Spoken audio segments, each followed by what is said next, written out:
Ramesh twelve Ramesh YouTube சேனலிலிருந்து கவிஞர் ரமேஷ் ராஜாகி நான் இன்று தேர்நிலை ஊருக்கு எம்என் ட்ரஸ்ட்டு எம்என் அறக்கட்டளை உரிமையாளர் ராஜேஸ்வரி அக்காவிடம் நான் பேட்டிக்கண வந்திருக்கின்றேன். அக்கா வணக்கம் அக்கா. வணக்கம்ண்ணா. அக்கா, இந்த சேனல் தொடங்கி இங்கே இந்த அறக்கட்டளை தொடங்கி எத்தனை வருடங்கள் ஆகின்றன? 22 வருடங்கள் ஆகிட்டுருக்குண்ணா. இன்றைய வரைக்கும் எத்தனை பேர் இருக்காங்க? இன்றைய வரைக்கும் 75 பேர் இருக்கிறாங்கண்ணா. எங்கள் ஸ்டார்டிங்கில் தொடக்கத்தில் எத்தனை பேர் இருந்தாங்க? ஃபஸ்ட்டில் ஒரே ஒரு அம்மா மட்டும் வீட்டில் இருந்தாங்கண்ணா. ஸ்டார்டிங்கு எத்தனை வருடமாக இருக்குது தொடங்கி? 22 வருடங்கள் ஆகிட்டுருக்குண்ணா. இப்போ நல்லா வெற்றிகரம் நடந்து கொண்டு இருக்கிறதா? நடந்து கொண்டு இப்போ இருக்கிற மாதிரி என்ன தொந்தரவு ஏதாவது இருக்கிறதா? சிலர் இருக்கிறாங்க, இருந்தும் அவங்களெல்லாம் நம்ம சமாளிச்சுட்டு இருக்கிறோம். ஆனால் 3 வேளை இங்கே உணவு அளிக்கப்படுகிறது. ஆமாம், காலை 7 மணிக்கு டீ, 11 மணிக்கு 9 மணிக்கு டிஃபனுங்க, அப்புறம் 11 மணிக்கு டீ ஸ்நாக்ஸுங்க, அப்புறம் மத்தியானம் சாப்பாடு. இல்லை, இங்கே தரமான உணவு கொடுக்குறாங்க கேள்விப்பட்டு உங்களை பேட்டி எடுக்க வந்திருக்கோம். சரிங்க. இங்கே திடீர்னு யாருக்காவது உடல்நலம் சரியில்லை என்றால் நீங்கள் இப்போ என்ன செய்வீர்கள்? உடல்நிலை சரியில்லை என்று சொன்னால் நான் சாம்ராஜ் ஹாஸ்பிட்டலில் போய் அட்மிட் பண்ணுறதுங்க. அவங்களுக்கு எல்லா சிகிச்சையும் அளிக்கிறதுங்க. இல்லை, உங்களுக்கெல்லாம் ஒத்துழைப்பு தருகிறார்களா? எல்லாருமே ஒத்துழைப்பு தர்றாங்க. உங்களுக்கு பொழுதுபோக்கு என்ன? எங்கள் பொழுதுபோக்கு தியான மண்டபத்தில் ஒரு மணி நேரம் அமர்கிறார்கள், அப்புறம் டிவி பார்க்குறார்கள்.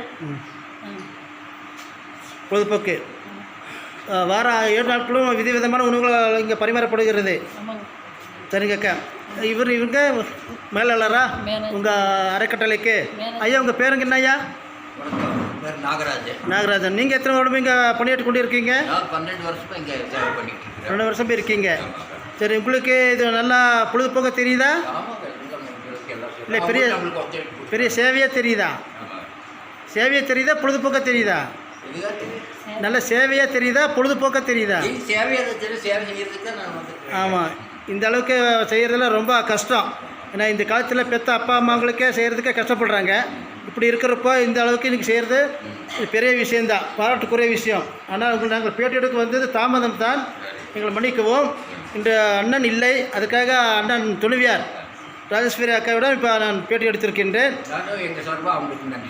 சரி, உங்களுக்கு சொல்ல வேண்டியது இருந்தால் சொல்லுங்கள் உங்கள் ட்ரஸ்ட்டு பற்றி.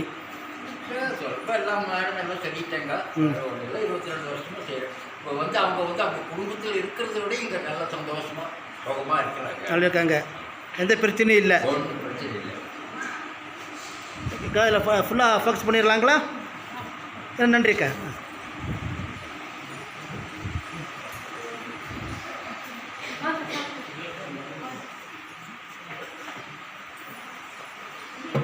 நீங்கள் நிர்வாகத்தில் இருக்கீங்களா? கலைவாணி, உங்களுக்கு தெரிஞ்ச வரைக்கும் ஒரு 2 பேரும் சொல்லுங்களேன். சார், இது ஆரம்பித்து 22 வருஷம் ஆச்சு. 22 வருஷமாக நான் ஸ்கூல் படிக்கும் போதுலேருந்து இங்கே பார்த்துட்ருக்கேன். ஓ, அப்படியா? ஆமாம், நான் இந்த ஸ்கூல் படிக்கும் போதுலேருந்து பார்த்துட்ருக்கேன். ரொம்ப கஷ்டப்பட்டு தான் இந்த நிலைமைக்கு வந்திருக்காங்க.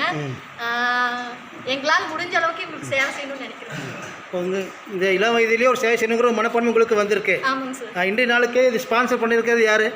சார் வந்திருக்காங்களா? அதான் வந்திருக்காங்க சார். ஆனந்த் சார்ங்களா? அண்ணா, உங்கள் பேருங்க? ஆனந்த். எங்கேருந்து வரீங்க?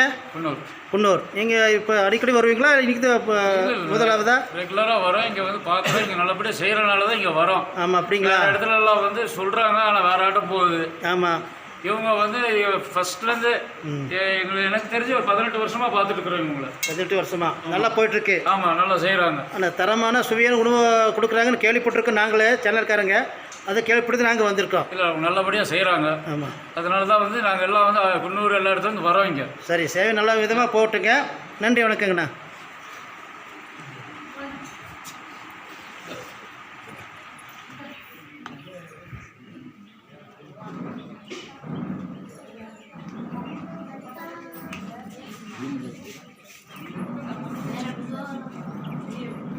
அக்கா, நீங்களும் இங்கே தான் பணி செய்கிறீங்களா?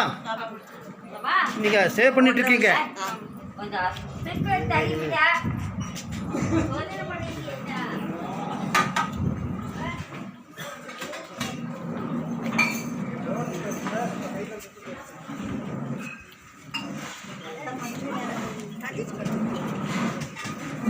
அண்ணா, சாப்பாடு எப்படி இருந்துச்சுங்க? அண்ணா, சாப்பாடு எப்படி இருக்கு? நல்லா இருக்கா? சுவையாக இருக்குங்களா? ஓகே. நன்றி